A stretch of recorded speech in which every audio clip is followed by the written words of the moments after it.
Okay, Manyata hoye! Hoye! Manyata hoye! Hoye! Thank you very much. My names are Mr. Robert Makoha Wamboho. Now, this morning, I'm very grateful for the gift of life from God.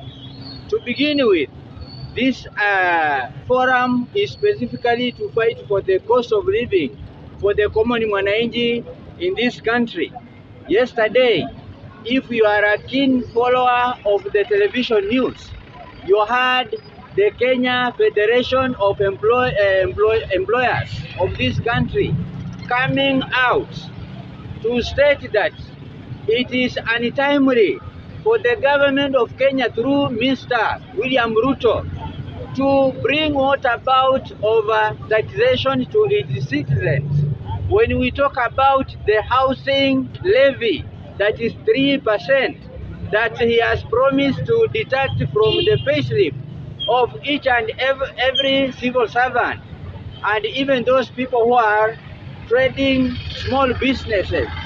That one is unrealistic, and therefore we demand that he stops immediately because the country is not ripe for the same.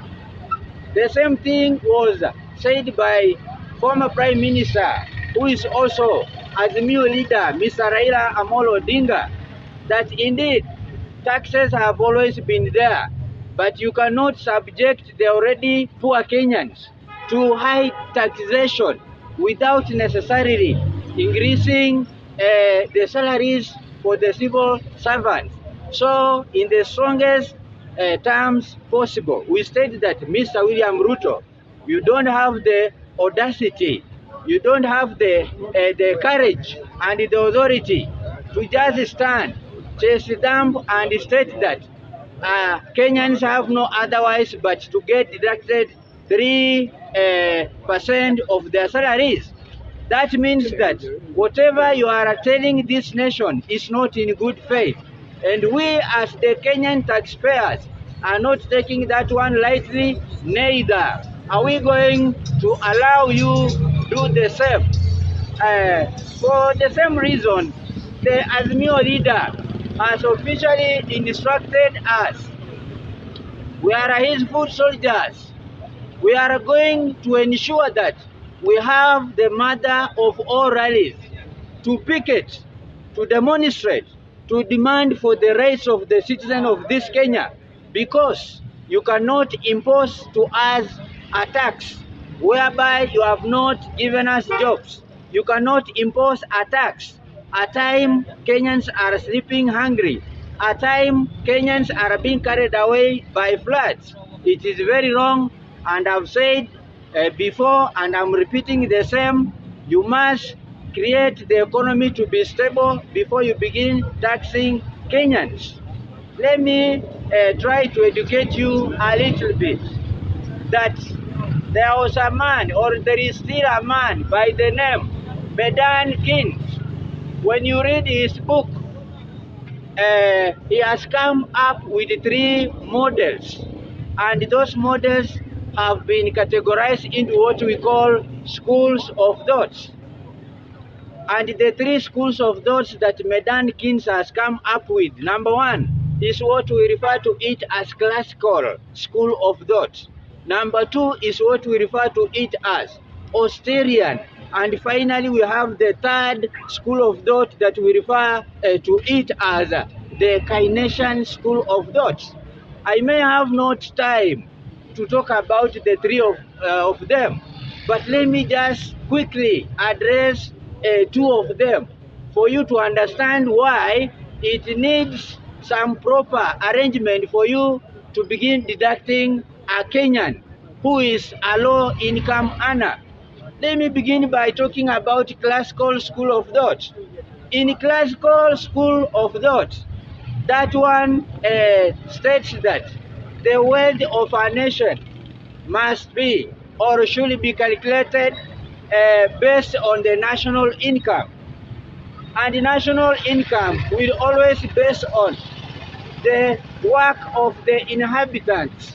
Me, this man, and this mzee are the inhabitants of this nation, but we are jobless.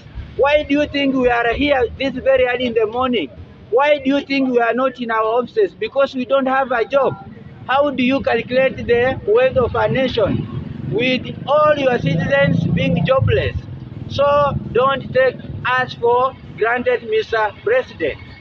Let me talk about the Nation. Let me talk about the Nation School of Thought.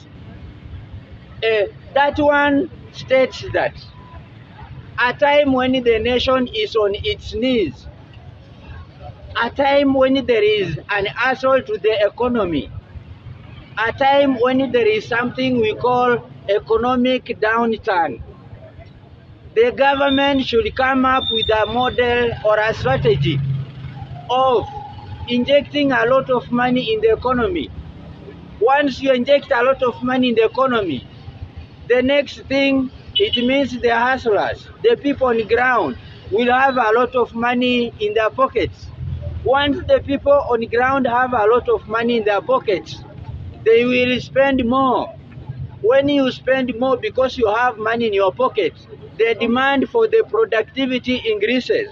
And once the demand increases, that means the market demand also goes up.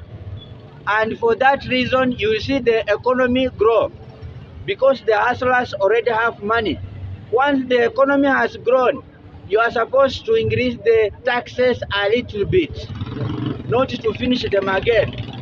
Once you increase the taxes, because now the hustler has the money in the pocket, the economy grows. Are we together? Once the economy grows, you can tax a little bit again. But you cannot have your Kenyans are jobless, then you start overtaxing them. That is very wrong, and you want to create what we call economic sabotage, because employers will have no otherwise, but they'll have to fire all their civil servants because of the high wage bills that they will have. So that one is unacceptable in our country, Kenya. That is one. Let me also talk about something on our universities. If you have been a student in this country, Kenya, if you have a student right now, or if you are the student right now, you must be aware that there is some money called HELB, Higher Education Loans Board. Majority of us here, were it not for that money, we will not be standing here talking in English. We are a product of this nation because we went to school and our parents were very poor. So we were in the classroom with the lecturers because there was help money. Now, Mr. Ruto, if today you just wake up in the morning, then you change the funding model for the Kenyan universities, what comes into your mind? Yes, when you said that the poor students will be getting 80% of help, and those who are with the parents and have some money will get 20%. It is a good idea, but it will be so difficult for you or for us to know who is genuine and who is not genuine. Huwezi sema at private universities hazitakuwa funded na help.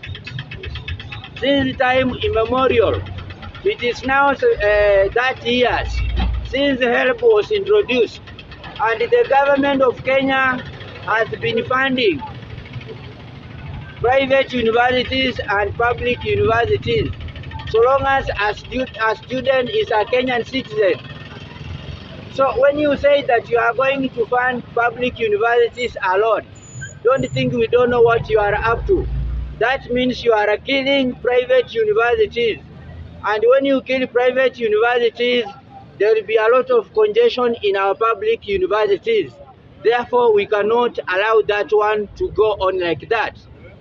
It is high time you reverse your thoughts and your decision to make sure that help funding goes on public universities as well as private universities, because this pressure is going to make students scramble for the few slots in public universities. We cannot allow that one to happen. We don't want congestion in our universities because private universities play a very big role in this country, and we have never seen a half-baked university graduate from a private university. Today, half of your cabinet, if we scrutinize them, we shall realize that they were in private universities as well, and they were funded by HELP. So make sure that help money is there for all the citizens of Kenya, whether in private or public universities. And in most cases mtu anaenda kuapply private university kwa sababu kuna kuanga na deadline. Public universities huwa inajaa, so the moment it is full, somebody can seek to get a slot in what? In a private university. So that person, as a Kenyan taxpayer, deserves what we call funding by the Kenyan government. Wache kutuambia at 20%, at 80%. No. Sisi wote ni wa maana na tunalipa tax in our country, Kenya. Thank you very much and God bless you. Asante sana.